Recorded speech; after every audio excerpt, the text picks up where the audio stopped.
thank you so much, Mr. Yancey. Appreciate your time. Well, thank you for having me. Why are you running? Well, we believe that the 27 million Texans deserve better than what we've had. Senator Cornyn has been in office since 2002. We think most particular our team believes over the last, say, 3+ years, Senator Cornyn has aligned himself with President Trump and Mitch McConnell as opposed to Texans.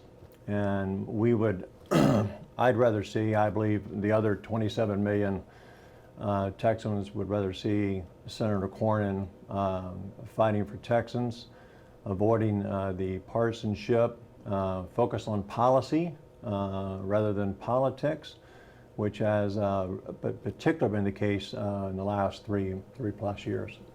What specifically do you believe he has focused on that goes against Texans? Well, the biggest thing, I come from a business background. I've started 4 businesses, created hundreds of well-paying jobs. Not once did we borrow money to pay our bills. Senator Cornyn has voted to extend our spending beyond this year. We'll close our books, what is today's date, September 30th, for the federal government fiscal year, and we'll run in a deficit north of $1 trillion. That's on top of the $22 trillion that we already have. So my number one objective, should I make it through this, is to look at this from a fiscal conservative policy perspective as it relates to the budget and how we could get to a balanced budget over time.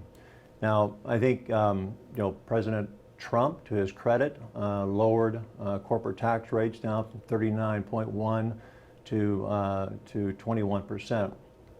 And keep in mind, every point of increase or decrease in taxes represents roughly around 500 billion in revenue, so in tax receipts. So if I was John Cornyn sitting in his seat, I would have argued that, look, it's the right thing to do because we're pro-business, we're tax friendly. That's why we see a lot of people coming in from California and New Jersey and New York. But I would have argued that the idea of going to the point that where we did, which is the right direction, was just a little bit too far. And instead of just getting behind Mitch McConnell and the president and signing off on something that, in my opinion, I don't think he paid much attention to, I think he should have. So you would have voted against the tax bill? I would have voted that we figure out a way, I would have suggested that we figure out a way to lower the tax rate, marginal tax rate of where it was at 39.1% to some reasonable number that was not 21%. Like what? Well, so if you go back to the math I just articulated, so for every 1%, it represents roughly around $500 billion in tax receipts. So do the math on it. And so we're just going to sign off here in a few days on a $1 trillion deficit just in this fiscal year. So if we'd adjusted that just a few points, perhaps that wouldn't be that way. So give me a number then, as far as the tax cut, lowering the corporate tax rate to what then? Well, I mean, look, I wasn't there when the bill was debated, but you can do the simple math on it. So if you go by my math, then, if it's not 21%, bump it up by 2 points, by 3 points, and perhaps we're not sitting here talking about a $1 trillion deficit for this fiscal calendar year. So do you support a balanced budget amendment? Absolutely. And does that mean that if you're going to still cut taxes, does that also require a cut in spending? It does, and so I'm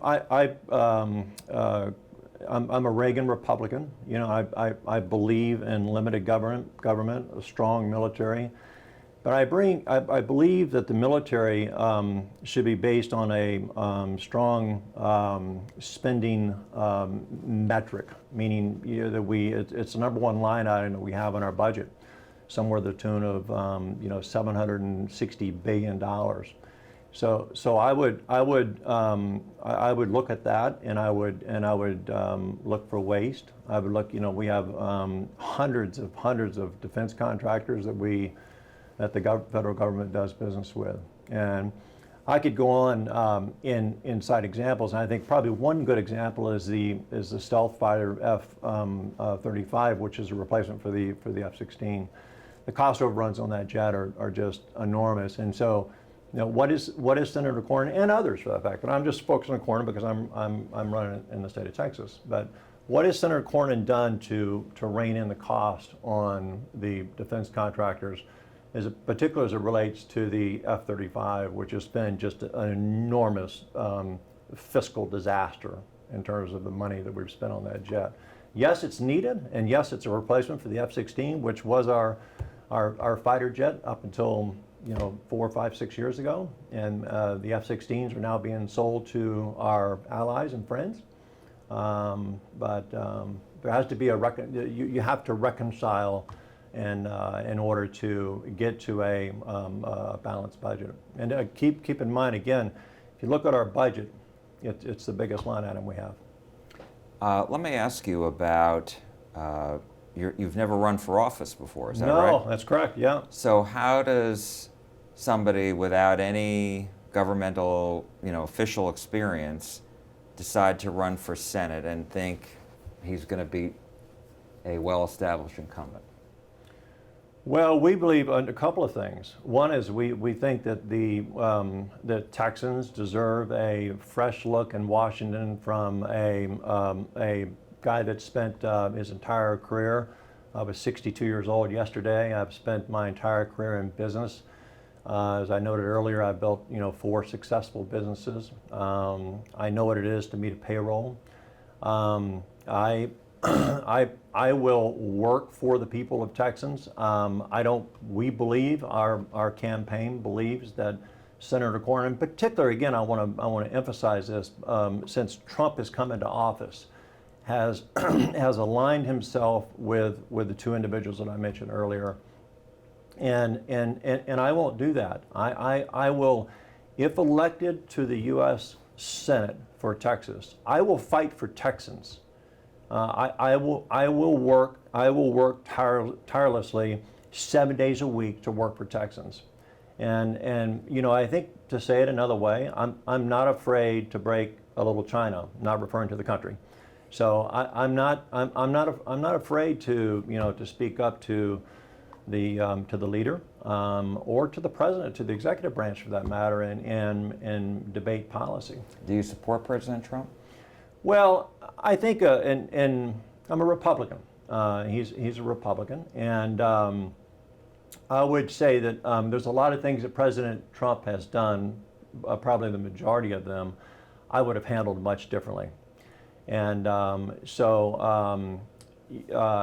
do I support him? I do, as long as he's not doing things recklessly. And I think the Ukraine deal is a very good example of things that have just in recent days, where if I was to be in that position, I would have handled that much differently. I would have handled the response to that much differently. So yeah, I think President Trump has done some good things for the country, but look, it's not his demeanor, his behavior, listen. We have our children, our grandchildren, that are watching the leader of the free world conduct himself in many cases as if a 12-year-old would conduct himself. You can't conduct foreign policy via Twitter, and we've seen that time and time again. It seems like you're on the fence about your support for President Trump. No, I would say that I'm not afraid to challenge President Trump. I think what we've seen with Senator Cornyn and you know, my campaign has got ample evidence of this, is that Senator Cornyn is more interested in toting the party line. We don't even know where Senator Cornyn stands on most issues. In fact, the majority of the issues, until there's been a vote, and then we find out what side he came out on the vote. So he's very reactive, and again, I want to limit this time frame to really the last 3.5, 4 years or so.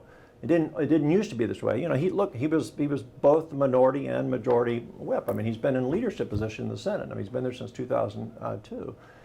But I think we can do better. That's why I'm running. I realize that Senator Cornyn has a name. I believe that there are polls that are evident to the 27 million Texans that show that he has a very low job approval rating, somewhere in the 37% rate.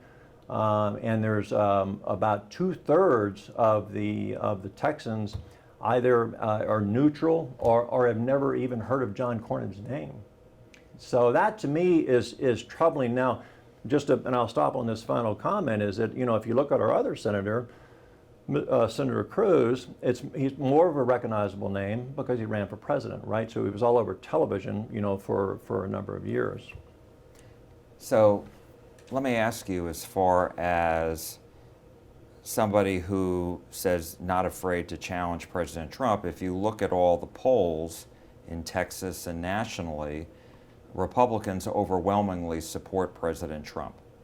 So how do you challenge Senator Cornyn on one hand when Trump is very popular in the Republican Party? And do you think conservatives, the grassroots, are going to go with somebody who says, you know, has raised a lot of concerns about the president? Yeah.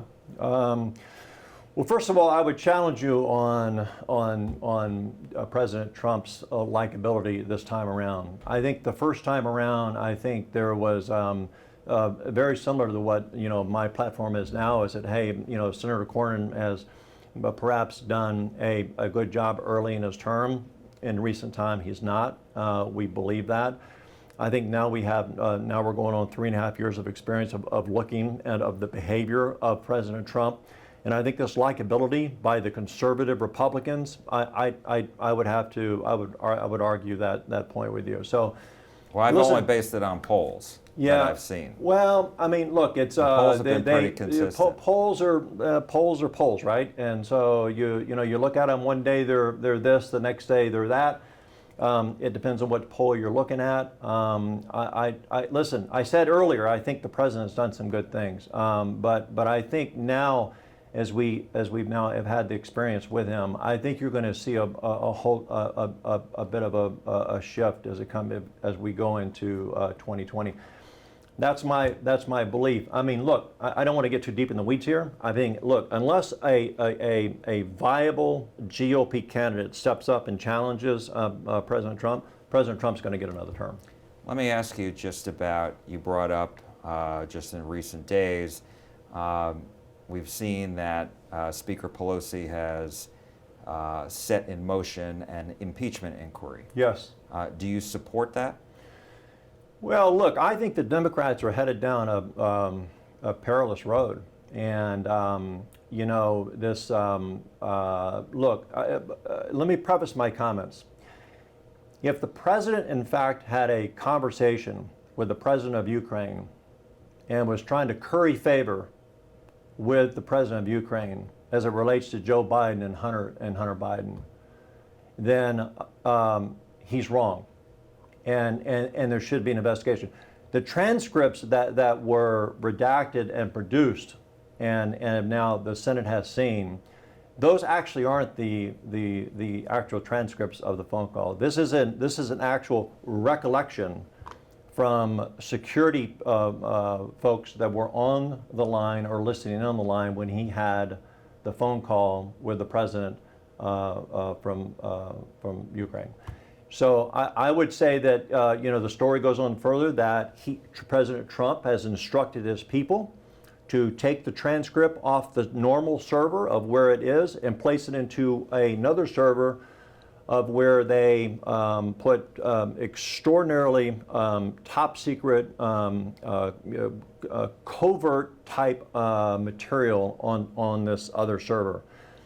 It's unprecedented for a president to take a transcript from a conversation and request that that transcript be put onto that server, which is reserved, per the Pentagon, for only covert operations that the U.S. is involved in. It's not used for telephone conversations that the president has with leaders around the country. Do you think he should be removed from office? President Trump? Well, no, I don't think, the answer is no. And, pardon me. I don't think President Trump or any of us are above the law. And if he, again, if there's more that needs to be done. I think, look, the Democrats have been talking about impeachment. I think Nancy Pelosi has done a good job in saying, hey, look, I'm not speaking for the Democrats here, nor am I a spokesman for them. But I think the idea that if you keep going down this road of impeach, you're really, to some extent, you're damaging your own party. But particularly if you don't have credible evidence to back it up. And I think it's way too early. Ms. Pelosi has said that she's not for that, and she's up until this Ukraine deal came about. Now she just come out and said we are proceeding forward with that. I'll just say that no one is above the law. There's more work to be done on that. And we need to get to the bottom of what President Trump's conversation. More importantly, we need to understand what Giuliani's involvement is in that. Why is he talking to the president of Ukraine? He is a hired hand. He's a lawyer who's paid not by the taxpayers, by Trump. And he's talking to the president of Ukraine. What is he talking about? Why don't we get those transcripts? Why don't we see what he had to say to the president of Ukraine? I think there's a lot more work to be done on that. And look, I would finish up by saying if Joe Biden is in the middle of this crosshair in terms of his son being on a board, and they were investigating the firm, and the prosecutor general was they didn't, a lot of countries, not just the United States, didn't like him. He ended up losing his job. Then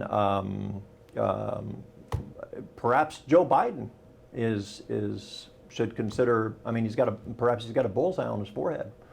And perhaps, and again, I'm not a spokesman for the Democratic Party, but perhaps if there's any credence to anything I just said regarding what happened over in the Ukraine, which I read and get maybe some other information that perhaps is, that you don't see, is that, look, if he is right now appears to be the leader of the Democratic on the other ticket, perhaps the Democrats would be better served by not having him there.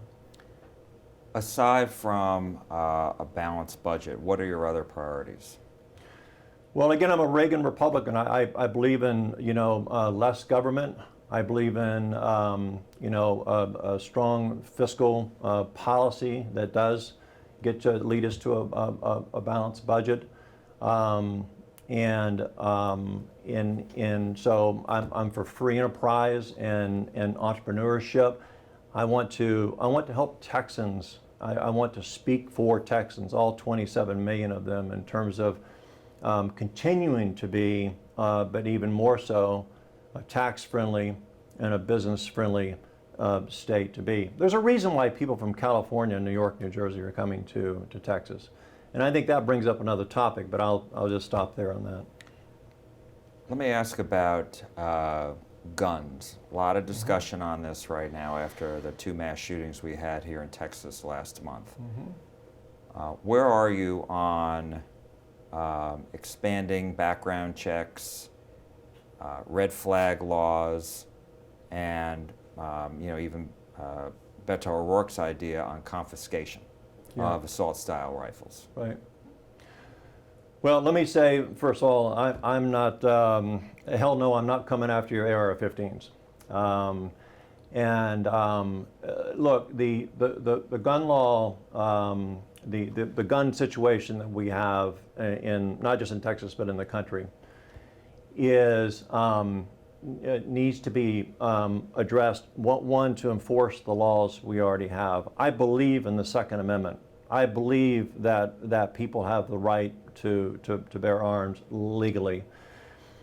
There are really multiple criteria of these cowards that are going in and committing these mass killings. So we had, I believe in August, I believe it was 53 murders in the state of Texas. So if you look at the criteria that's set out, is that, you know, generally these are white males. They're living at home. They're lonely, or they're loners or lonely. They have generally some type of a substance abuse, you know, whether it's alcohol or drugs. We have the data points to support all this, right? More importantly is that roughly 98% of these mass murders from these cowards that have taken place, as you and I have been watching this, those individuals have communicated to someone close to them, somebody close to them that is in their circle, about their plans. So, you know, we have to figure out, again, if I'm in Cornyn's seat and I'm in Washington, I'm the furthest point away from Mr. Beto. I don't believe that we should tinker with that at all. There's a purpose that the Second Amendment was written the way it's written, but we do have a responsibility to protect all Americans. I'm concerned with Texans. And we need to figure out, one, how to enforce our laws that are already on the books, and understand what the characteristics of these people are that commit these heinous acts. Two other questions. One on the issue of illegal immigration. What would be your solution? Well, if you go back to when President Trump said that we had this mass influx of people coming in from Honduras and El Salvador, and at that particular time, when the media was all over President Trump about us Cajun kids separating families from children, putting people in cages and so forth. Keep in mind that the southern border of the U.S. is equipped to handle roughly around 2,000 people that come into the country illegally. So we have the ability to do that. We do not have the ability during that time frame that was in the news, where there were some 60,000 people that were trying to illegally pass through the U.S. southern border. So I'm for immigration, and for any country, for those individuals to come to the United States, but they must do it legally. They must go through the process. And so once you go through the process and you go through, just like, you know, you and I pay our taxes, we want them to be here. I want to be inclusive. I don't want to exclude not only the people from South and Central America. I want to be inclusive of all people, but we have to do it legally. You know, we're a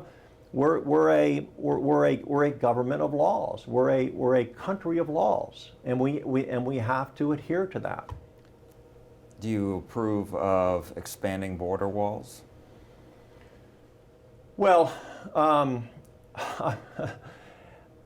I would have done it differently. This goes back to how, you know, I said earlier that, you know, President Trump does some things. I would have done it differently.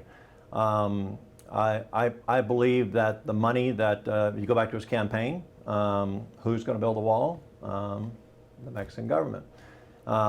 We didn't see that. So now what's happening is he's taken appropriations from the military bill, and he's moving that to build the wall. So Is the wall necessary? We're going to have a paper out on immigration in the next couple, 3 weeks. But in summary, I think the wall is necessary in certain places. And I think perhaps the place, I've been there. Expanding it? Well, I just think that currently where the wall is going is probably not the most, President Trump, listen, he's the president, but he says, this wall needs to be, from here to here. I think there are certain areas along the U.S. southern border where the wall would be important, or areas where we couldn't get to in terms of trying to patrol the U.S. southern border to make sure that the people that are coming into our country, we know who they are, and they're going through the legal system. We want them here. I'm not advocating exclusionary. I'm an inclusionary. I want people here. I think it's wonderful, that we're a country of immigrants, and I want folks here, but I want them here legally. And let me just ask you, on your press release, you call yourself a moderate Republican, then you say you're a Reagan Republican, right, a fiscal conservative, and then you mention that conservative Texans deserve better. Yeah. So yeah. Which is it? I'm Yeah. confused. Yeah. So what happened is we had a snafu, and my public relations firm here, and I'm not passing blame to them. It's really it's my fault. So we had toyed around with a logo with our graphic artist for a number of times. So this is a mistake on our part. We had a number of things in the moderate category, and now which Tim will send you later. It actually is common sense Republican. So we didn't like the word conservative because we thought it was just cliche and perhaps overused. Moderate was put in by our designer, and we caught that at the end, but it went out. I mean, look, the Dallas Morning News this morning said the same thing. It said what? Yeah, it said what's exactly right. Yeah. But it's a mistake on our part that it's and he'll send you a new press release. But where it says moderate, that will say and should have said a common sense Republican. And so a common sense Republican isn't conservative? It is conservative. No, I'm a Reagan Republican, and if you draw a line and if you bifurcate it down, in the center, then I would move over, to the right slightly. I'm not going all the way over to the right. So move me over a little bit in terms of a conservative Republican. Again, I hate to keep bringing it up, but I'm a Reagan Republican, and so that's the way to characterize it.